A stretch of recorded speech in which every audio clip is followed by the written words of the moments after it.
10 selfie mistakes you might be making and how to fix them. Hello Shutterbugs! If you're new to my YouTube channel, I'm bonnierzmteam and I'm a fashion photographer. Subscribe to get tips and tricks on how to look amazing in all your photos. Some people thought that the selfie thing was gonna go away, but they couldn't be more wrong. So of course, this is not going anywhere, but you might be making some mistakes that can be easily fixed to get a way better results on your selfies. And if we can improve ourselves, why not? Let's start digging into the real deal. You may be using the wrong camera. When somebody says selfie, the first thing that you imagine it's somebody taking a photo with the frontal camera. And obviously, because it's easier, you can see yourself and you know how to interact with the camera better and you know what's really happening. But the real problem is the quality. Normally, the quality of most phones, it's not the same with the frontal camera that with the back camera.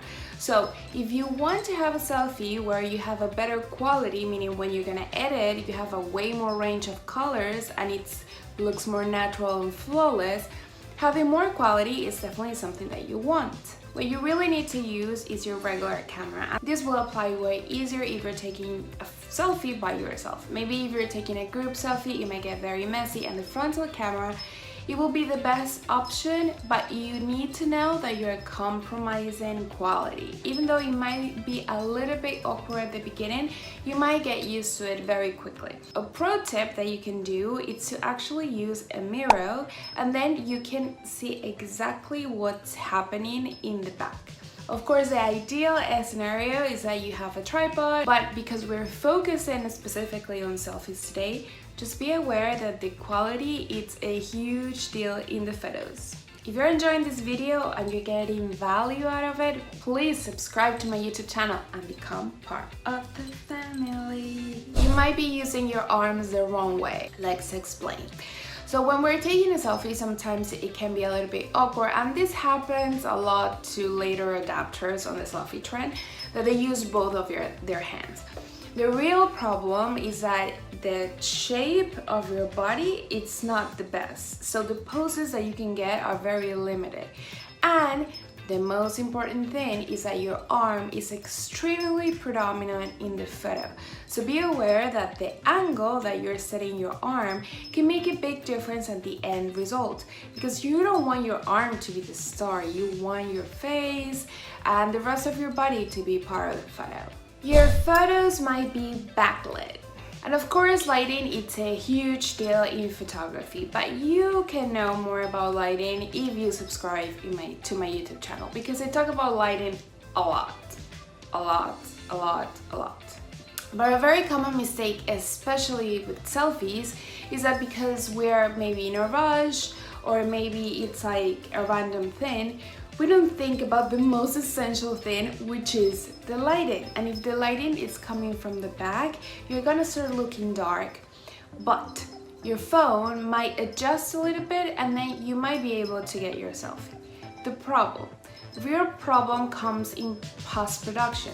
And you're like, oh, I can totally fix that later in my room of Photoshop or whatever the heck I'm using. But the reality is that you don't have a lot of information in your file and you compromise a lot your lighting. So that it's really not gonna be fixable with anything. It might get fixed on the sense that you might be able to see your face and your features, but it's not really gonna get fixed with the lighting and softness and the beauty that lighting brings us. So be very aware where your lighting is coming from, and if you realize that the lighting is coming from the back, just turn around. If you're enjoying this video, you need to do two things. First, hit the button like so I know I can make a part 2. And second, you need to leave a comment. Let me know if you love this video so I make more, or if you have questions. All that needs to be happening in the comment section. I'll be checking. Your mirror selfies might be dirty. Yeah, we need to talk about that. I want to bring up a TikTok trend, and it's this one. You're gonna see it here. And then a lot of people were like doing other videos like, okay, yeah, this is how you should be cleaning your mirror. And yeah, I'm not the tightest person, so I'm not gonna like, you know, pretend that I'm so perfect at keeping everything super tight. But when we're taking a photo, it's always nice to focus on the subject and the artistic matter and try to keep distractions out of the way. So if we clean our mirror, which is something very easy to do, it will take us like that was my printer.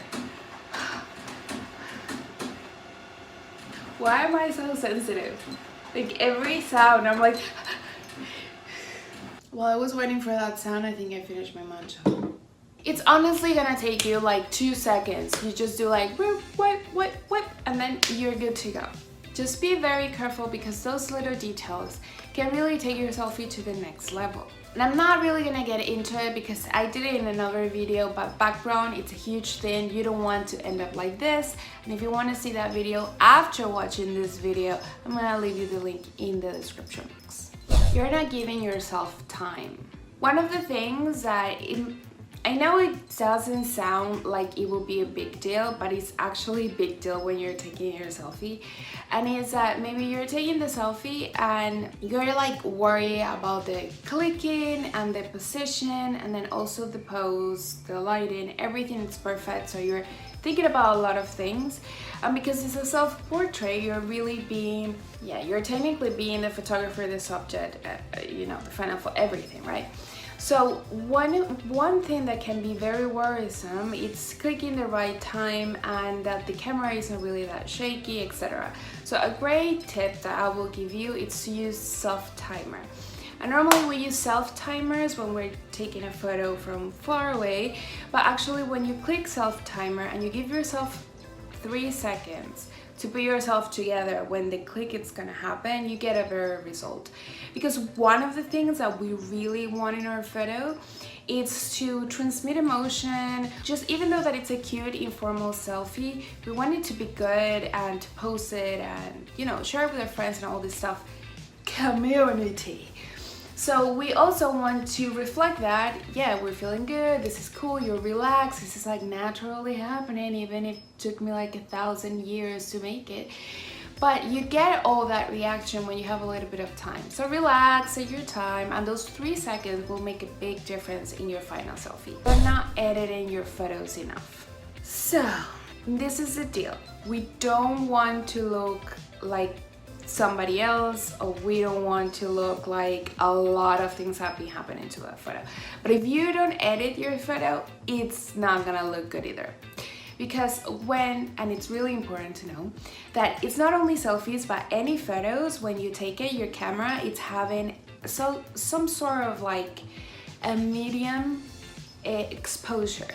So what really happens is that you don't have a lot of contrast, or you're not really shaping tones because everything is very neutral.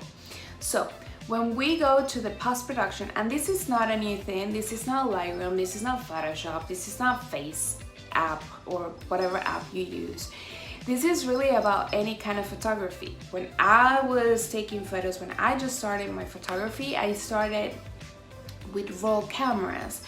And when you went to a darkroom, even though that you had your image, then you need to edit your image. So you did it with the lighting and make things a little bit darker here, a little bit lighter here, and then you did like your whole thing, and it's part of the art of the photo.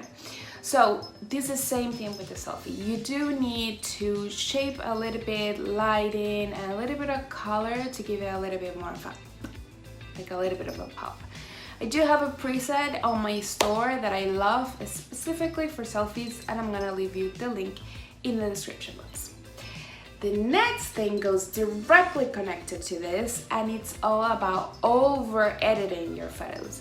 And it's a big problem as well, because if you are editing the heck out of your photo, you don't look like yourself, and everyone knows it, and it's just a disaster. So to avoid all this situation, what you really need to do is to calm the heck down and not go all the way with your editing. It's fine to do regular edits, like for example, if you have a pimple because that happened, and that pimple is gonna last like 1 week in your face, let's say, like being super like a long pimple, then that's not really part of you and it doesn't need to stick with you in time, like talking to you the whole way. You can totally eliminate this with Facetune. And it's just that thing, it's fine, it's gone, it's good, it's clear. But then if you erase all your face, then what's really happening is that we don't see your features really properly. So your nose gets really blurry and your eyes get really blurry and all of that gets really blurry, and it's not really like a good look. So if you want more information on how to edit your selfies properly, let me know, so I either can make a video like that or a special workshop on my online school. Whatever it is, let me know in the comments, because there's a technique to edit your selfies right, but just for now, don't over edit. Go very, very subtle. You might be too close to the camera. And distance in photos make a huge difference, because the closer you are, the bigger it looks, whatever you're putting closer to that, and the further away, the smaller it looks. So if I take my selfie from up, then I'm gonna emphasize a lot on my eyes, so they're gonna look bigger. If I take it from down, it might emphasize a lot on my chin, and that's a great look for guys. But sometimes, if you feel subconscious about your double chin or something like that, it's maybe not the best angle, because that's gonna look even bigger. So you just need to pick what you want to really show, and that's what you need to put closer in your photo. But a big mistake that some people do is that they get very close. And what's a real problem with getting very, very, very close to the camera is that you start not looking like yourself. The lens has obviously, as always, has like a little bit of distortion of like what the real image is. And if you're getting very close, especially with your phone, there's a huge distortion that can be made. So your nose is gonna look bigger, your eyes are gonna look a little bit more apart, and that's not really the way either you look or nobody else look at you. So why would we do that to us if it's not necessary? So if you catch yourself taking a selfie and you're like, ooh, this looks not like me, I look like swollen, just probably go a little bit far away. Just don't go like super far away, like, where are you? But yes, maybe not here, but just like a little bit, you know? And that will make more sense of like the way that you actually look in real life. And that's, most of the time, that's exactly what we want. You might not be taking the right amount of selfies. And there is a great deal, and I do make fun of it a lot in social media. I'm like, how many selfies do you take before you post one? And sometimes it's like the first one. And people see it as a very terrible thing. Say, why do I need to take so many selfies? Or like, why do I need to take so many photos? And honestly, when we're posing and playing around, there is a big creative process in a way, and even if it's a selfie, we do have a creative process. So it's the same thing when I'm shooting a top model, an editorial. So I'm famous for being a very fast shooter. I'm being very active with my very active and fast with my models usually. But I know photographers that take a ton of photos, and even though that I'm fast, I do take a lot of photos because I want to catch like that magic moment. And it's the same thing with your selfies. You're making a way of art with your selfie. So don't be afraid to take a lot of them. Just take a couple, see what looks best for you, and of course, the more you do it, the easier you're gonna get to that magic spot, and it's better. Don't be afraid to click. Nothing happens if you click a lot. You can erase it later. So please take selfies and have fun. You might have a weird smile. And yeah, weird smile is a very common theme in photos in general. And the main issue is that you are not engaging your whole face. And when we smile, we don't smile just with our mouth, like we smile with the whole face, like. Yeah, this is my fake smile. And the biggest difference is that you're engaging your upper muscles. And this really is the difference between a really fake smile, even in real life. If you're talking to a friend and you're like, oh my god, I had this huge project and it's such a big milestone in my career. I'm so excited, I'm so happy. And then your friend is like, I'm so happy for you.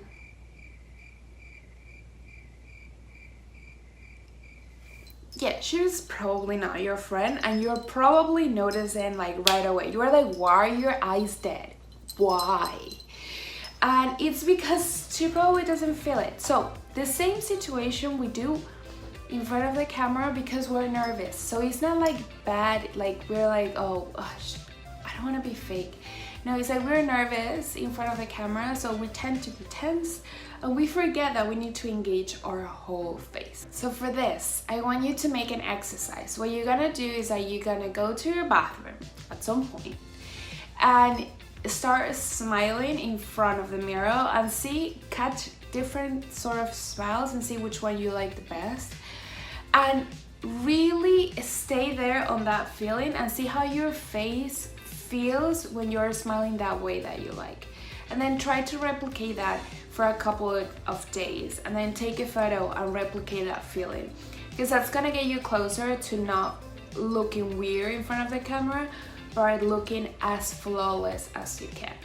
Remember, like any skill, I can give you all the tips, but you need to be hands-on on this. I'm sharing with you in this channel photo tips, photo ideas, poses ideas, all these things that you can really end up making a very cool photo, but you need to act on it. You need to go for it. And I would love if you can show me on Instagram and tag me on your post, on your story at bonnierzmteam, or send me any snapshot or any question on Snapchat that I'm back on Snapchat.